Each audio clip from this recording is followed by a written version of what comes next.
Hyderabad central university భూములను రాష్ట్ర ప్రభుత్వం కాపాడాలని, అలా కాకుండా అమ్మాలని చూస్తే ఉద్యమం ఉధృతం చేస్తామని ఏఐఎస్ఎఫ్ రాష్ట్ర ఉపాధ్యక్షులు సొత్కు ప్రవీణ్ కుమార్ అన్నారు. హైదరాబాద్ సెంట్రల్ యూనివర్సిటీ 400 ఎకరాల భూముల అమ్మకాలను నిరసిస్తూ బుధవారం సెలో సెక్రటేరియట్ ముట్టడి కార్యక్రమానికి విద్యార్థి సంఘాలు పిలుపునిచ్చాయి. గురువారం ఉదయం హైదరాబాద్ వెళ్లకుండా ముందస్తుగా ఏఐఎస్ఎఫ్ రాష్ట్ర ఉపాధ్యక్షులు సొత్కు ప్రవీణ్ కుమార్, జిల్లా కార్యదర్శి నేరెల జోసెఫ్, జడల రాజేశ్వరి, అజయ్, శేఖర్లను భూపాలపల్లి పోలీసులు అరెస్టు చేశారు. తమను అక్రమంగా అరెస్టు చేయడాన్ని ఖండిస్తున్నట్లు ఏఐఎస్ఎఫ్ రాష్ట్ర ఉపాధ్యక్షులు సొత్కు ప్రవీణ్ కుమార్ తెలిపారు. యూనివర్సిటీ భూములను కాపాడుకుంటామని అన్నారు. హైదరాబాద్ సెంట్రల్ యూనివర్సిటీకి సంబంధించి ఆ ల్యాండ్ అమ్మకపోతే ఆ 400 ఎకరాలలో ఇంకొక పరిశోధన కేంద్రాన్ని ఏర్పాటు చేసుకునేటువంటి అవకాశం ఉంటుంది. ఈరోజు తెలంగాణ ప్రభుత్వానికి డబ్బులు లేవని చెప్పేసి ప్రభుత్వ భూములను, యూనివర్సిటీ భూములను అమ్మడం చాలా సిగ్గుచేటైన విషయం.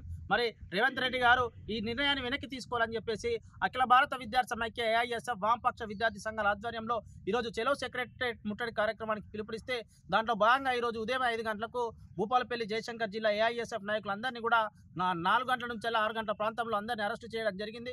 ఈ అరెస్టులను కూడా తీవ్రంగా ఖండిస్తున్నాం. ఇది ప్రజాస్వామ్యక దేశం. ఈరోజు ప్రశ్నించడానికి లేదంటే ఆ హక్కులను కాపాడుకున్నటువంటి అవసరం ఎంతైనా ఉన్నదని చెప్పేసి సందర్భంగా తెలియజేస్తూ మరి తెలంగాణ రాష్ట్ర ప్రభుత్వానికి మేము మరొకసారి హెచ్చరిస్తున్నాం. మీ నిర్ణయాన్ని వెనక్కి తీసుకోకపోతే ఏఐఎస్ఎఫ్ ఆధ్వర్యంలో ఇంకా పెద్ద ఎత్తున పోరాటాలు చేయడానికైనా సిద్ధంగా ఉన్నాం. దయచేసి ప్రభుత్వ భూములను అమ్మకండి, యూనివర్సిటీ భూములను అమ్మకండి అని చెప్పేసి ఏఐఎస్ఎఫ్ రాష్ట్ర సమితి తరఫున మేము డిమాండ్ చేస్తున్నాం. సొత్కు ప్రవీణ్ కుమార్, ఏఐఎస్ఎఫ్ రాష్ట్ర ఉపాధ్యక్షులు, భూపాలపల్లి.